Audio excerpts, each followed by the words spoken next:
The Prime Minister instructed his ministers to explain a law to the EU countries' ambassadors. According to the Hungarian diplomacy, it is time to use the toughest means to protect the Hungarian minorities living in Transcarpathia. Hungary also requests support of international organizations. The Transcarpathian Hungarian Cultural Society's president said, "It has been proven many times that forced language studies is not only ineffective, but represses minority culture.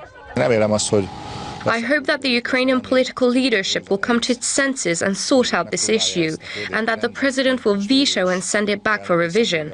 I hope that they come up with a solution which will satisfy minorities' interests," said the president. The Minister of Foreign Affairs and Trade called the law which would restrict Hungarian language education as disgraceful and a stab in the back.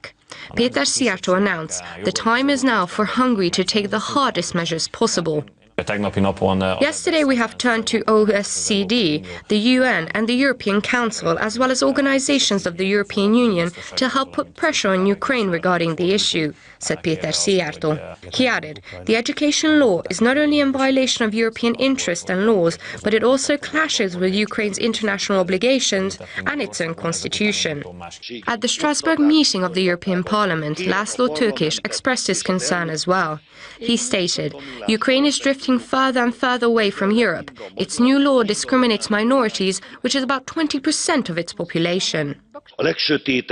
The new Ukrainian law reminds us of the darkest of times under Stalin's regime, as the law would restrict minorities, including Hungarians and Romanians, to study in their own mother language, which is a fundamental right, said the member of the European Parliament.